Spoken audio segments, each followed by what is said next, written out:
poser les lettres avec Jean. Je suis dans Jean. Je lis dans Jean en ce moment, Jean 15, où est-ce que Jésus dit « Je suis le vrai cep, la vraie vigne. Demeurez en moi. » Puis, vous savez comment est-ce que j'aime colorier dans ma Bible. J'ai colorié le nombre de fois où Jésus nous dit « Demeurez en moi et je demeurerai en vous. » Ça fait que ce matin, Seigneur, je veux rappeler à mon frère et à nous tous, Seigneur Dieu, que nous sommes attachés à toi, Seigneur Dieu. Que tout ce que nous sommes, tout ce que nous avons, Seigneur Jésus, c'est parce que nous sommes, tu nous as greffés à la vraie vie, Seigneur. Toute notre vigueur, tout notre souffle de vie vient de toi, Seigneur Jésus. Seigneur, que notre frère, Seigneur, attaché à toi, Seigneur Dieu, nous transmette tout ce que tu as à nous transmettre ce matin. Qu'il soit la voix, les mains, les yeux, les oreilles, les pieds, Seigneur Dieu. Qu'il soit tes yeux, ta voix, Seigneur Dieu. Nous entendons ta voix et nous savons qui tu es, Seigneur Jésus. Tu es le bon berger, Seigneur Dieu. Attaché à toi, Seigneur Dieu, je remets tout ce que Jean va nous partager à tes pieds, Seigneur Dieu. Bénis chacun d'entre nous, ouvre nos oreilles, Seigneur, notre cœur et notre intelligence, pour que nous puissions recevoir ce que tu as préparé pour nous, Seigneur Dieu. Nous te le remettons dans tes mains, dans le précieux nom de ton Fils Jésus. Amen. Amen. Merci.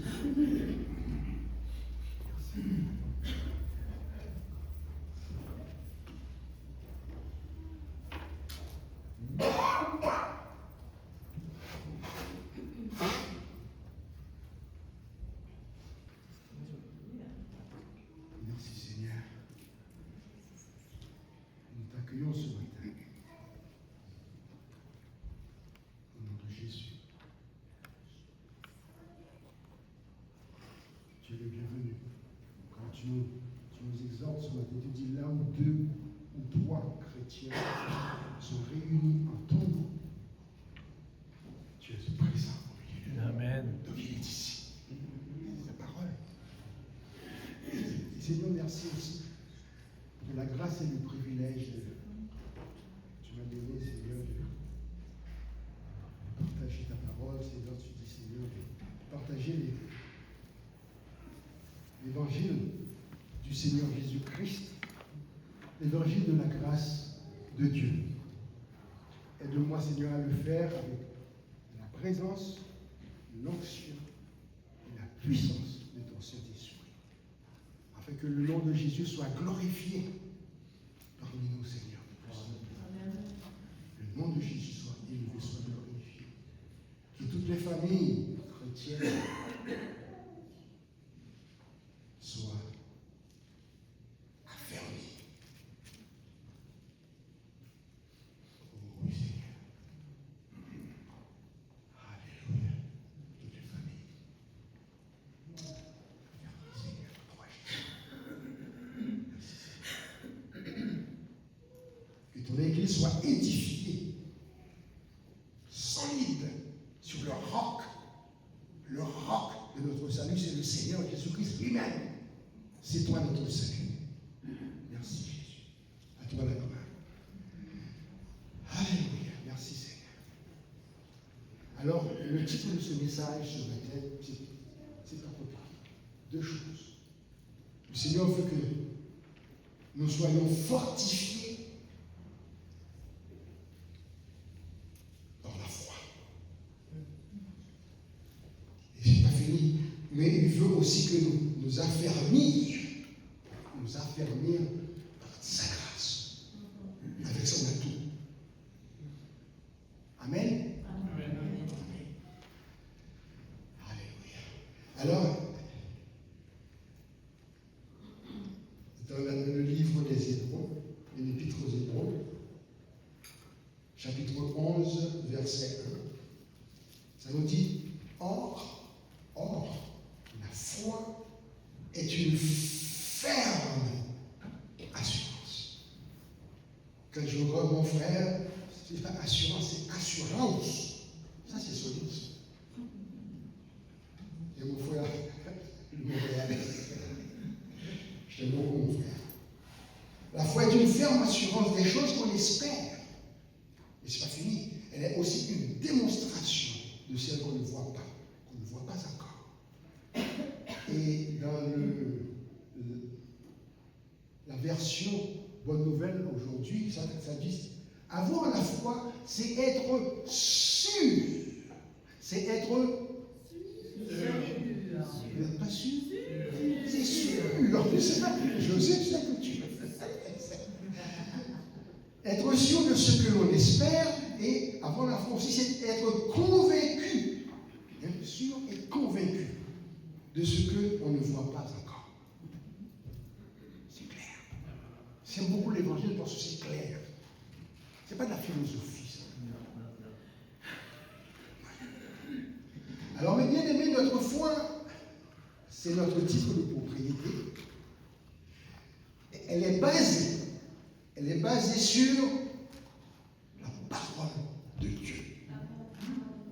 Si tu n'as pas la parole de Dieu, tu n'as pas la foi. Tu ne peux pas avoir la foi. Et pas seulement de le savoir intellectuellement, mais c'est de croire. La parole, Dieu a créé le monde avec sa parole. Donc elle est basée sur la parole de Dieu et aussi, notre foi est basée sur qui? Sur Jésus-Christ. Amen. Sur Jésus-Christ et Jésus-Christ crucifié. Amen. Voilà notre foi. Sinon, tu n'as pas la foi. Alors, Jésus-Christ, et c'est l'apôtre Paul. J'aime beaucoup l'apôtre Paul. Cet extrait, justement, c'est 1 Corinthiens 2 et 2. 1 Corinthiens 2, verset 2. Il dit Jésus-Christ et Jésus-Christ crucifié. Autrement dit, la foi nous donne une ferme assurance de toutes les promesses de Dieu. Toutes les promesses de Dieu. Toutes, sans exception. Quel que soit le besoin. Tu as la foi en Dieu, en sa parole, en Jésus-Christ, tu l'as. Même si tu ne le vois pas encore, parce que nous on est pressés là. Si vous êtes comme moi, on est pressés. Mais oui, mais, il n'y a pas de mais. Elle va venir. Et l'accomplissement de sa parole se fait en son temps et à sa façon. Des fois, ça, c'est long. Des fois, c'est long.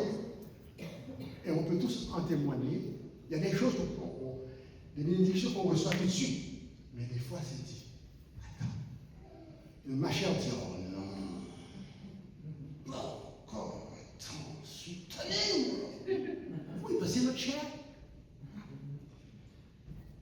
Donc la foi, c'est une ferme assurance de toutes les promesses du Dieu créateur. Et toutes ces promesses, c'est oui et amen. Il n'y a pas de discussion. C'est ça que j'aime de Dieu.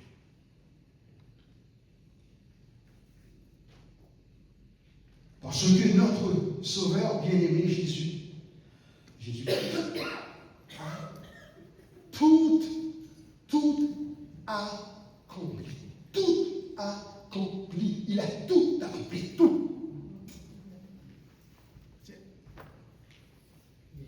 Il a tout accompli pour nous sur la croix du Golgotha, la croix du Calvaire. Quand il était sur la croix, il a tout payé. Il a tout payé. Tout. Aucune religion, tu n'as rien à y ajouter. Il a tout accompli. C'est le dernier cri qu'il a émis sur la croix. Et tout le monde a pu l'entendre. Tétélestai, ça veut dire tout est accompli. Puis là, il a rendu l'esprit. C'est la mort, hein? Parce que la mort, en fait, la vie, c'est le souffle. Et des fois, on se prend pour quelqu'un. La vie, le souffle. La vie, c'est le souffle. Et le Saint-Esprit, c'est qui donne le souffle de vie. Cet esprit. C'est-tu clair? Non. Qu'est-ce qu'il a fait sur la croix? Il a dit tout à coup. C'est le psaume 103, verset 3. J'aime beaucoup ce psaume-là. Dis mon âme, bénis l'Éternel. C'est le roi David, mon héros. Mon âme bénit l'Éternel. Que tout ce qui est en moi bénisse ton Seigneur. Mon âme bénit l'Éternel et n'oublie, c'est une parole à son âme, quand elle a autre chose, il a pardonné tous tes péchés. Est-ce qu'on le croit? Parce que la religion, ah non, oui, mais il faut que tu fasses ci, il faut que tu ne fasses pas ça. Il a payé le prix, sinon le Père ne l'aurait pas ressuscité. C'était le contrat, si on peut appeler ça, comme ça qu'il a passé avec son Père, avant de venir ici. Je vais prendre tous leurs péchés dans mon corps, crucifié. Et ils n'ont pas manqué, Satan ne l'a pas manqué. Ils l'ont craché au visage, ils l'ont insulté, ils l'ont flagellé, couronné d'épines. C'est le prix qu'il a payé pour le pardon de tous tes péchés. Ça, justement, là, j'aurais pu le taire et terminer. Qu'est-ce qu'on veut de plus? Et puis, c'est pas fini. Il est généreux, Jésus. Il a payé donc il a pardonné tous mes péchés, et puis tout, il a guéri toutes mes maladies. Toutes mes douleurs et toutes mes infirmités, il a payé le prix. Quel fait? Quel cadeau? Oui, mais j'ai encore mal. Oui, c'est vrai. Oui. Le timing de Dieu n'est pas notre timing. Il le fait en son temps et à sa façon. Mais il a fait. Donc, toi, tout ce que tu peux dire, Seigneur, moi je souffre. Je suis handicapé, je ne sais pas. Mais tu m'as dit dans ta parole que tu as payé le prix de mes maladies, la guérison, ma guérison. Alors Seigneur, tous les jours, Seigneur, merci pour ma guérison. Et merci pour le pardon de tous mes péchés. C'est ça l'évangile. Autrement, c'est du blabla. Comme tes nerfs. Nous, mais il faut être sûr de l'histoire de notre affaire. L'évangile, c'est la parole de Dieu. Et quand Dieu dit une chose, une promesse, c'est oui et amen. Bon, je vais essayer de me calmer.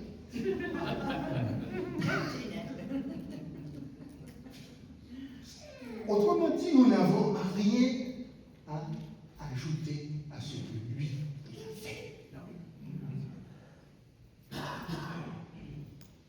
Parce que la parole de Dieu nous dit, nous avons tout théorité pleinement en Jésus. Wow! Tout ça veut dire tout. Tout ce qu'on peut dire, c'est Alléluia. Merci.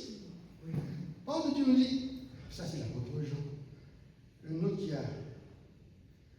a reçu la révélation de l'amour, comme Dieu l'aimait. Et Jean n'était pas gentil. Jean, là, le Jean qu'on a connu de lui, là, mais ce n'était pas le Jean. Quand le Seigneur l'a rencontré, là, et puis là, il a dit, bon, je t'ai choisi, toi, suis-moi. Mais à un moment donné, Jean, là, c'était un nationaliste, un juif nationaliste. Les Samaritains, à un moment donné, il dit, Seigneur, fais tomber le feu du ciel sur les Samaritains. Oh. Donc on ne peut pas glorifier aucune personne. Mais tu veux ce que Dieu a fait en lui, ces gars-là? C'est parce que le jour, il a reçu cette révélation dans son cœur. C'est ça qu'il a dit d'ailleurs dans une de ses épîtres. C'est pas mon amour pour Jésus. C'est l'amour de Jésus pour moi. n'y a plus d'orgueil, là, tu ne peux pas te glorifier. C'est l'amour de Jésus pour toi. Maintenant, notre orgueil nous dit non, moi-même. Bon, alors, si tu crois ça, t'es fait à l'os. L'amour de Jésus est parfait. Donc, il dit, Dieu a tant aimé le monde qu'il a donné, il a sacrifié son Fils unique. Moi, je ne l'aurais pas fait. Vous non plus. Il a sacrifié, vous voyez, son Fils unique, Jésus. Pourquoi? De quel but? Afin que quiconque, vous êtes une gang de quiconque. Moi, je suis un quiconque. Quiconque croit en lui ne périsse pas. C'est tout ce que Dieu nous demande. Tu crois dessus. Sinon, tu es fait. Tu vas devoir payer pour l'éternité de tes péchés en enfer. Non, misère. Jamais. Mais c'est ça. Avec quiconque croit dans lui ne périsse pas, mais qu'il ait la vie éternelle. Parce qu'en effet, Dieu, en effet, n'a pas envoyé son Fils dans le monde pour qu'il juge le monde. As-tu remarqué comment on aime ça juger? Oh. Notre chair n'est pas gentille. Des fois, on ne juge pas avec nos paroles, mais de nos pensées. Et Dieu entend. Il entend le jugement.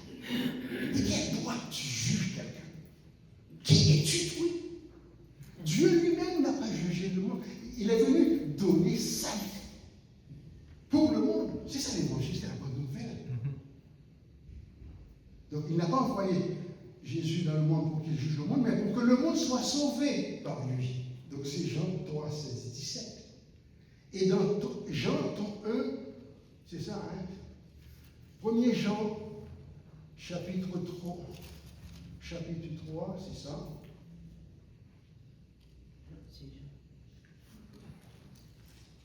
Ah, c'est ça. Voyez, Dieu nous exhorte ce matin. Regarde, voyez quel amour que Dieu nous a témoigné. Ouvrons-nous les yeux, ouvrons-nous les oreilles, ouvrons les sourds. C'est notre orgueil, c'est notre propre misère, petit orgueil. Quel amour que Dieu, le Père nous a témoigné pour que nous soyons appelés enfants de Dieu. Et nous le sommes. Est-ce que tu le crois vraiment? Nous sommes des enfants de Dieu. Éternellement. Amen. Et si le monde ne nous connaît pas, c'est qu'il ne l'a pas connu. Bien-aimés, nous sommes maintenant enfants de Dieu.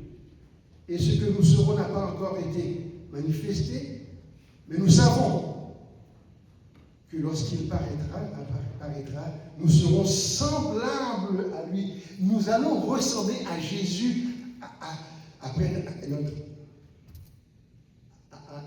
l'enlèvement. Et ça, l'enlèvement, c'est une fraction de seconde, ça. Même les grands physiciens, les grands mathématiciens te font fraction de seconde. Transformé. On va briller. On va briller à l'enlèvement. On va briller.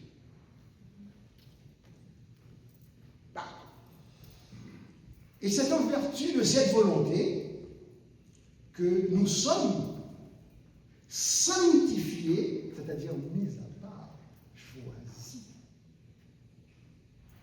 Par l'offrande, il y a quelqu'un qui a dû payer le prix, c'est Jésus.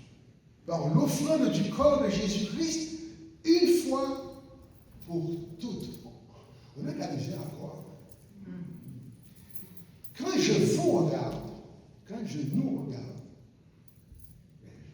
je vois ici l'exemple, mais quand Dieu nous regarde, le Père, il regarde les chrétiens, chacun de nous, il capote. Permettez-moi, passez-moi l'expression. Parce qu'il voit Jésus en nous. Nous sommes revêtus. Quand il regarde, le chrétien est toujours 24 heures sur 24, revêtu du manteau de la justice de Christ. Est-ce qu'on le croit vraiment? Ça changerait notre attitude, hein, les uns envers les autres. Hein. Il n'y aurait plus de division. Oh, misère. On verrait Jésus. Imagine qu'on verrait, quand je regarde Jacques, je vois Jésus. Je ne pourrais pas faire autrement qu'aimer Jacques. Mais il dit Jacques, et c'est moi aussi. Oh ben oui. Mais oui, vous et moi. C'est ça comme ça. Dieu nous voit toujours. Parce que Jésus a payé le prix. Il a pris nos péchés sur la croix. Et puis nous a donné sa justice. Est-ce qu'on le croit vraiment? Oh, c'est ça. Car par une seule offrande, donc l'autre, c'est en vertu de cette volonté que nous sommes sanctifiés par l'offrande du corps de Jésus-Christ, une fois pour toutes. Moi, je suis saint. Nous sommes saints en Jésus-Christ. Même si la religion dit le contraire, le gouvernement dit le contraire, la presse, etc. Nous sommes saints en Jésus-Christ. Parce qu'il est en nous et nous sommes en lui pour l'éternité. C'est ça l'évangile. Oh. C'est Hébreux 10, l'autre 10, 14. Car par une seule offrande que Jésus a faite sur la croix, il a amené Jésus à la perfection. Pour toujours, ceux qui sont sanctifiés. Hébreux 10, 14. Wow! Mon tout! Seigneur, aie pitié de nous, Seigneur. Ouvrez-nous les yeux.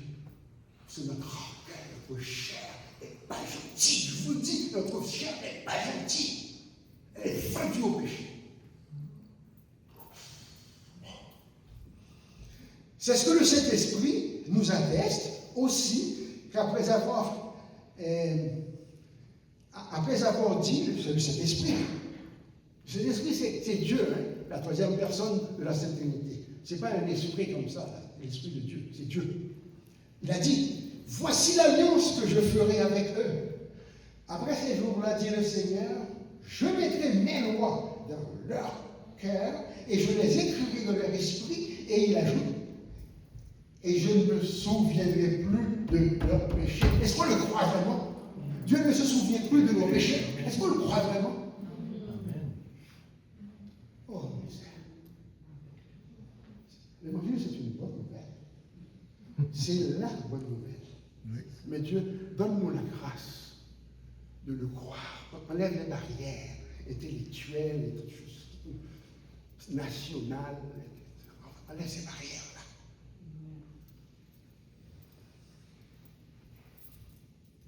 Il dit, je ne me souviendrai plus de leurs péchés et ni de leur iniquité. Or, là où il y a pardon des péchés, il n'y a plus d'offrande pour le péché. Jésus est mort une fois pour toutes. Allez-vous le crucifier de nouveau? Mais ça, c'est la religion, ça. Ça, Hébreux 10, 14 à 18. Mais bien aimé, dans ce bord, frères et sœurs, je, pas vous encourage, je nous encourage. On est dans le même bateau. Un n'est pas meilleur que l'autre. Donc je nous encourage ce matin à nous accrocher fermement. Et non seulement fermement, quotidiennement, tous les jours. Et c'est l'Esprit de Dieu qui nous parle. De nous accrocher fermement et quotidiennement à la parole et aux promesses de notre Dieu Tout-Puissant. C'est ça notre arme. Pas autre chose.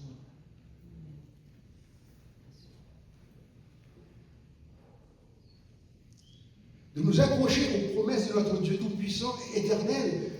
Et c'est ce Dieu qui pourvoit à tous nos besoins. nous a donné Jésus, son Fils unique, qui a tout accompli pour nous sur la croix, en sacrifiant sa propre vie. Moi, je ne l'aurais pas fait, vous non plus. Mais, parce qu'il nous aime.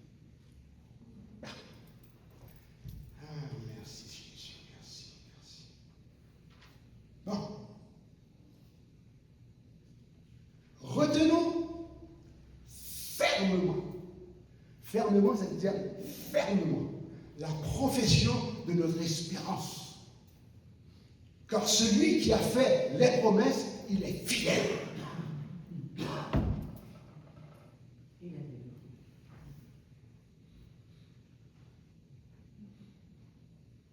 Qu'est-ce qu'on veut de plus?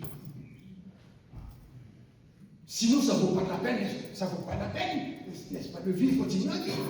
Si je suis, oh, je suis pas sûr, je suis peut-être bien, oui, peut-être bien, non.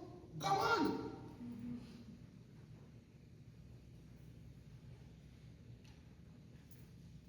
Nous sommes la prunelle des yeux du Seigneur. Est-ce qu'on le croit? Combien vaut ta vie, mon frère, ma soeur? Combien tu biterais, n'est-ce pas, sur ta vie? Une couple de millions, je ne sais pas. Il n'y a pas de prix. Il n'y a pas de prix. On ne peut pas. Juste un chrétien. Un seul chrétien.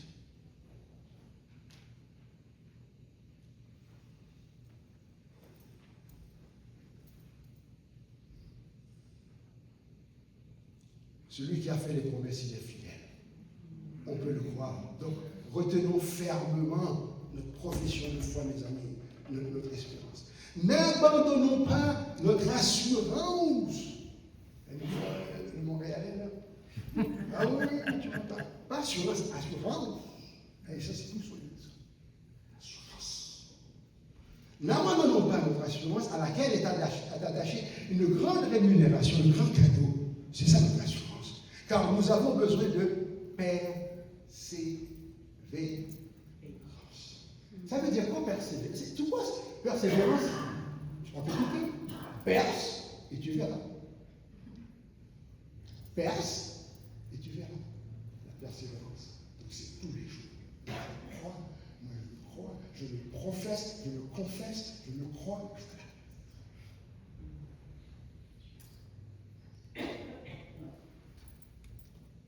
Ou bien t'es sauvé, ou bien t'es perdu.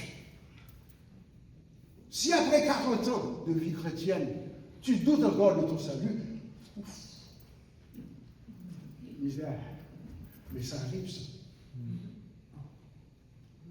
Le malin, le menteur, parce que le malin va être menteur, il va toujours contredire, dire le contraire de ce que Dieu dit. Alors, c'est pas compliqué.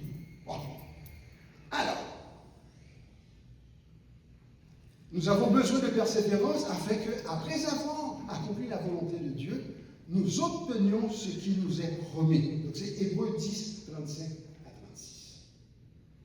Mes amis, tous les anciens serviteurs et servantes de l'Éternel des armées du Dieu Tout-Puissant dans l'ancienne alliance, ils ont tous et toutes témoigné de leur foi. Il y a une longue liste.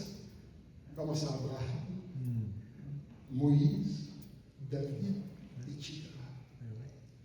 Rahab, la prostituée. Dieu les a, dans la liste de Dieu, ils sont inscrits. Moi, j'aimerais que mon nom aussi soit inscrit. La vôtre aussi, pourquoi pas? C'est le même Dieu. Pensez, je te dis, l'évangile, c'est une passion. C'est une passion. C'est ça aussi. C'est ça aussi où c'est la mort. Pas de doute. Donc, ils ont tous témoigné, n'est-ce pas, de leur foi. Ça, c'est Hébreux 11, dans toute la liste. Bon. Alors, je vous disais tout à l'heure, Dieu le Père, mes amis, nous voit toujours revêtus de la tête aux pieds du manteau de la justice de Christ. Donc, il ne peut pas arrêter de nous, de s'émerveiller quand il nous regarde. On croit-tu ça, vraiment? Parce que Dieu nous voit toujours en Jésus. Sinon ce n'est pas la vie chrétienne, c'est une religion. Et je vais me lire, bon, il y a 3 ou 4 versets. Il dit dans. On va dire, c'est Jean qui fait du blablabla. Non, c'est pas du blablabla. Ésaïe 61 et 10. Ésaïe 61. Bon, c'est avant Jérémie, hein? Bon. 61 et 10. Si Dieu parle de nous, là. Il dit qu'elle nous regarde, Jérémie et Ésaïe, il dit, je me réjouirai en l'Éternel. Mon âme sera ravie d'allégresse en mon Dieu. Car il m'a revêtu. Il m'a revêtu des vêtements du salut. En anglais, c'est du morceau de righteousness, du morceau de sa justice. Et la justice de Christ, elle est parfaite. C'est la seule, sa justice. C'est ça où il sait la religion. C'est là. Il dit les peuples. Comme il m'a revêtu, il m'a couvert du manteau de la délivrance. Dans, ça c'est Ésaïe 61, 10. Dans Jérémie 31. Bon. Ça, Seigneur, il parle de vous et moi. Jérémie 31 et 3, il dit, de loin, imagine, de loin, l'Éternel se montre à moi. Et le Seigneur lui dit, je t'aime de l'amour éternel. Est-ce qu'on le croit vraiment? Ça, c'est Dieu qui parle, c'est pas moi ça. Quand Dieu le Père nous regarde, les chrétiens, nés de nouveau, je dis qu'il capote. Parce qu'il voit son Fils, la justice parfaite de son Fils. C'est comme ça que Dieu nous voit, mes amis. Je me réjouirai en l'Éternel.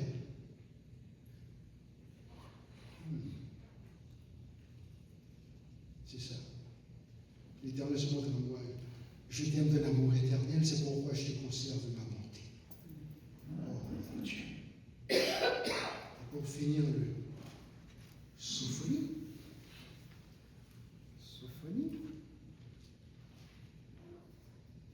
3,17. Dit, l'Éternel, ton Dieu, est au milieu de toi. Il nous parle ici ce matin. L'Éternel, ton Dieu, est au milieu de toi comme un héros qui sauve. Il fera de toi sa plus grande joie. Est-ce qu'on le croit vraiment?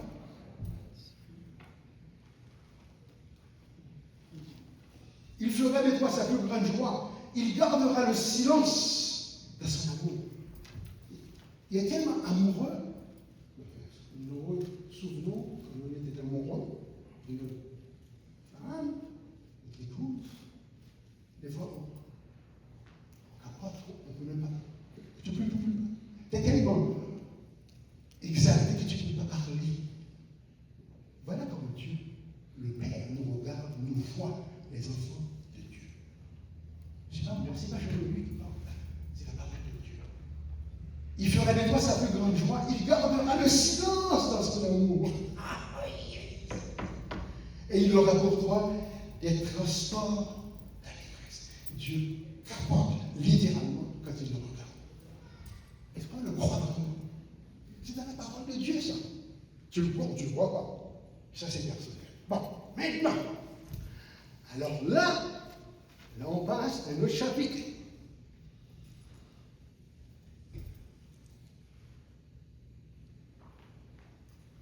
Et c'est ça qui résume notre vie chrétienne. C'est le combat quotidien entre notre esprit qui est renouvelé et notre chair. Le combat, la lutte de tous les jours. C'est notre combat, c'est un handicap, c'est notre faiblesse aussi. Notre chair, c'est notre faiblesse. C'est notre chair qui alimente les convoitises de notre chair. Qui alimente les convoitises de nos yeux et qui alimente l'orgueil. Moi, je dirais, c'est pas orgueil, c'est orgueil. Le vrai orgueil, les Acadiens, c'est orgueil. Et l'orgueil, là, c'est satanique. C'est l'orgueil qui a créé, tout le problème, n'est-ce pas, de la création, c'est l'orgueil. L'orgueil de Satan, qui a été chassé du royaume de Dieu. Ensuite, il a dit, ah, moi, je vais j'attends mon tour. Il a trouvé Adam et Ève. Ils sont tombés dans le même. L'orgueil de nos premiers parents, ils ont été chassés du jardin d'Éden. Et tous les problèmes de l'humanité, ont commencé là. Tous les problèmes ont commencé là. La vieillesse, la maladie, la mort, et Dieu. Voilà. Alors c'est ça notre combat. Bon. Si vous ne voulez pas le croire, on va voir dans Romains 7. C'est ça, Romains 7. 14 et 15. Non, merci, 14 et 15. Je dis bon. Nous savons en effet que la loi elle est spirituelle. Mais moi, j'en ai eu, je suis charnel, vendu au péché. Est-ce que vous le croyez? Que vous le croyez ou que vous ne le croyez pas, mais c'est ça que la parole de Dieu dit. Notre chair, elle est vendue au péché. Les pécheresses. Ah, ok. Quand je ne sais pas, je ne sais pas ce que je fais et je ne fais pas ce que je veux et je fais ce que je ne veux pas faire. Voilà. On est pogné avec notre chair. Bon. Ouch. Dites quelque chose. Ouch. Bon. Alors.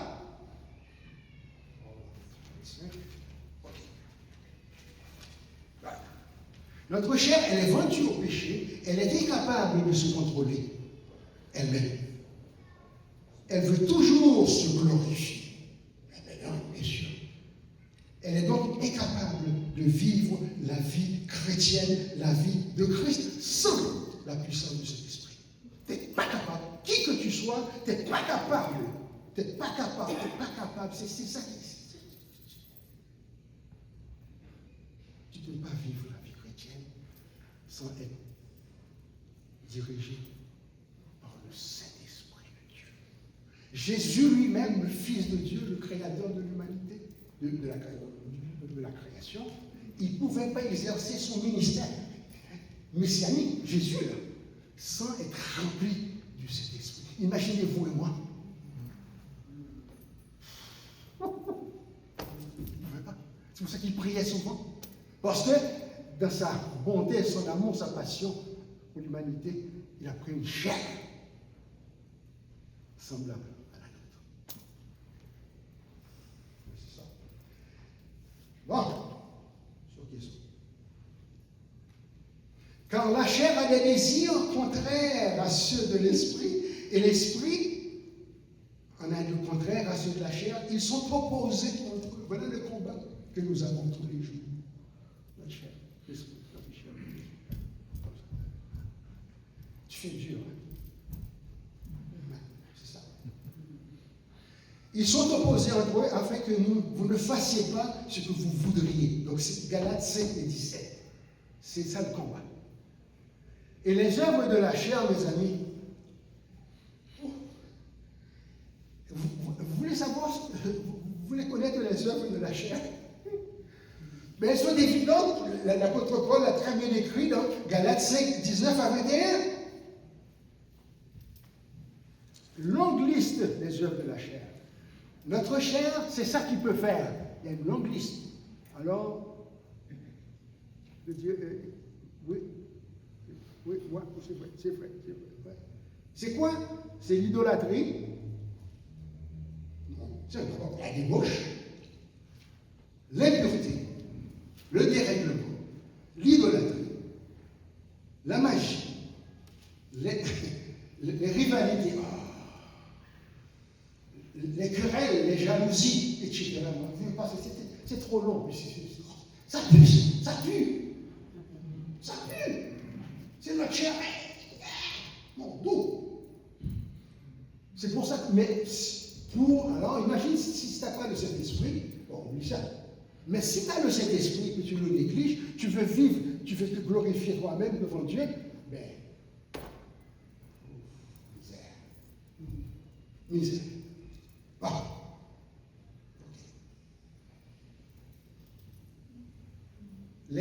Parce qu'il dit que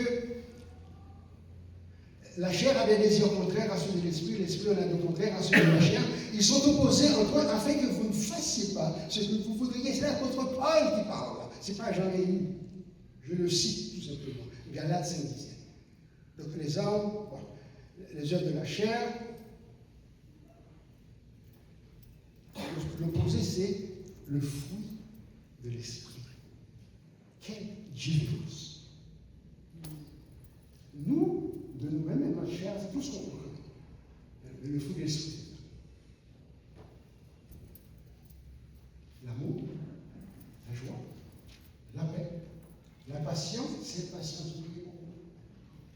La bonté, la bénignité, la fidélité, la douceur, la tempérance. Tu peux-tu faire toi-même? Tu peux-tu réaliser ça toi-même?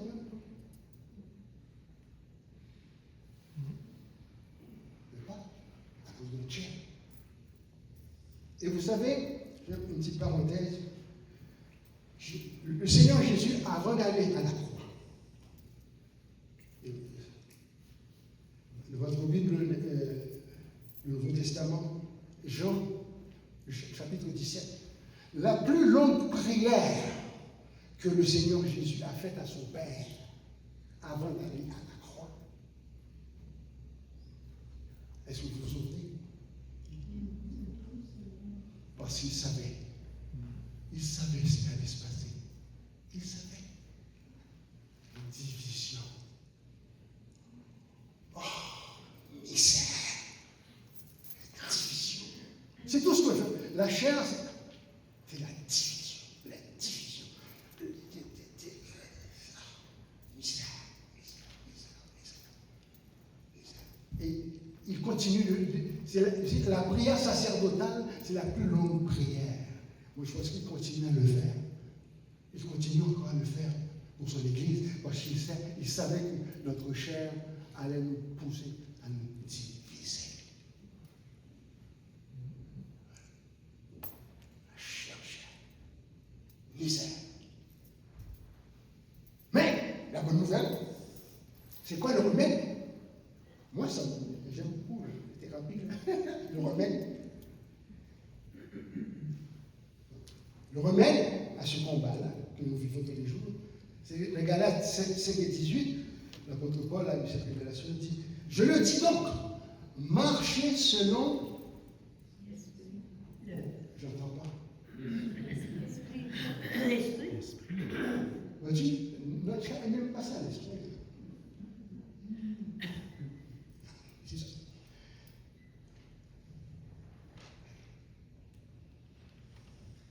Le fruit de l'esprit. Bon, c'est ça. Donc marchez selon l'esprit et vous n'accomplirez pas les désirs de la chair.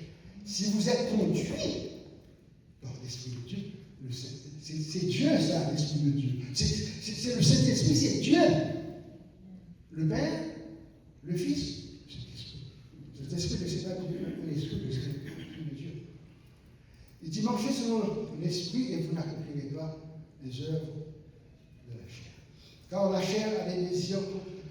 Ah oui, marchez selon l'esprit et vous n'accomplirez pas les désirs de la chair. Si vous êtes conduit par l'esprit, conduit, donc c'est pas toi qui conduis. Comme tes nerfs, oh, je suis copilote. Non, Dieu n'a pas besoin de copilote.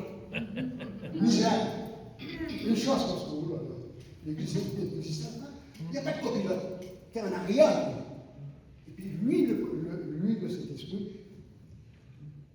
c'est lui qui conduit. Ça fait toute la différence. Donc c'est pour ça qu'on peut relaxer, les amis. La vie chrétienne, comme dit, le vrai combat, c'est avec notre chair. Et n'oubliez pas que la chair, c'est l'allié du malin. C'est la porte d'entrée du malin. Notre chair, ma chair, c'est la porte d'entrée du malin. Et il connaît nos faiblesses. Inquiète-toi pas, on ne les dira pas publiquement, mais ce n'est pas important ça. Le malin connaît nos faiblesses. Donc, et c'est par là qu'il rentre. C'est sa porte d'entrée, ça.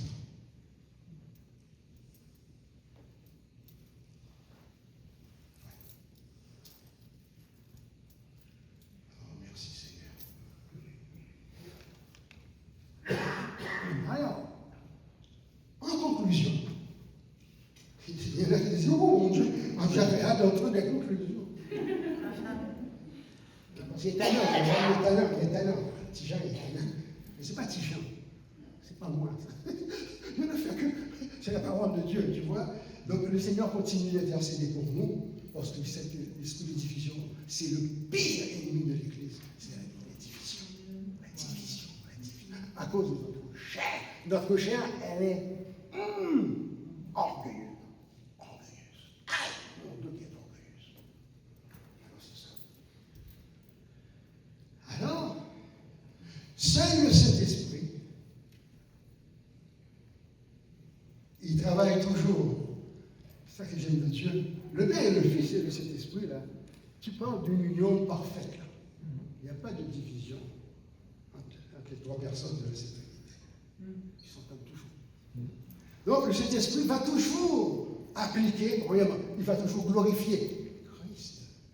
Imagine, il ne se glorifie pas de lui-même. Lui, il est Dieu, il doit plus se glorifier. Non, il glorifie Christ. Christ. Donc c'est le Saint-Esprit qui travaille par la croix. La chair est totalement incapable de mener une vie sainte. Ouf.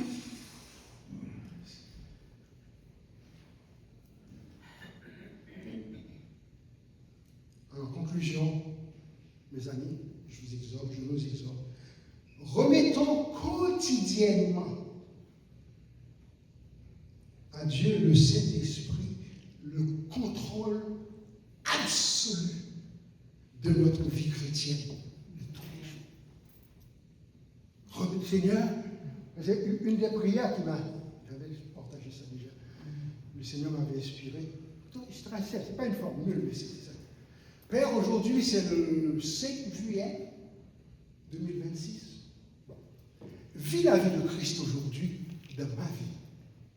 Vis-la, mais par la puissance de ton Saint-Esprit. C'est tout. C'est tout. Vis la vie de Christ par le Saint-Esprit. Parce que ça, le Saint-Esprit, oublie ça. Apprenons, frères et sœurs, bien-aimés, apprenons à dépendre, c'est ça le combat, à dépendre du Saint-Esprit tous les jours, chaque instant, de chaque jour. Demandons chaque matin à Dieu notre Père de vivre en nous la vie de Christ par la puissance de son Saint-Esprit. Voilà, c'est ça. Si on peut dire formule, viens pas de moi, mais pourquoi? C'est ça que Dieu. Ça résume très bien. Seigneur, aujourd'hui, je ne peux pas vivre la vie de Christ. Ah non, je ne peux pas. À cause de ma chair, alors, vis la vie de Christ en moi par le Saint-Esprit. Par exemple, on a tel problème avec une telle situation. Puis on va essayer par nous-mêmes, la chair orgueilleuse. Tu peux essayer, tant que tu veux, tu ne résoudras pas le problème, tu es encore pogné avec. Alors Seigneur, viens mon secours, cet esprit. Aide-moi. Et à ce moment-là, tu vas pratiquement tomber en amour avec cette personne-là. Avant que cette personne-là te tombée sur les nerfs.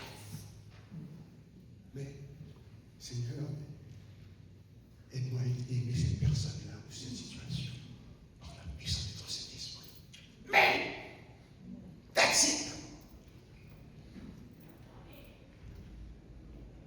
Et mes amis, ça va faire toute la différence de notre vie chrétienne. Ça va faire toute la différence. Donc, mes amis, à Dieu seul, soit toute la gloire au siècle des siècles. Tout le monde dit Amen.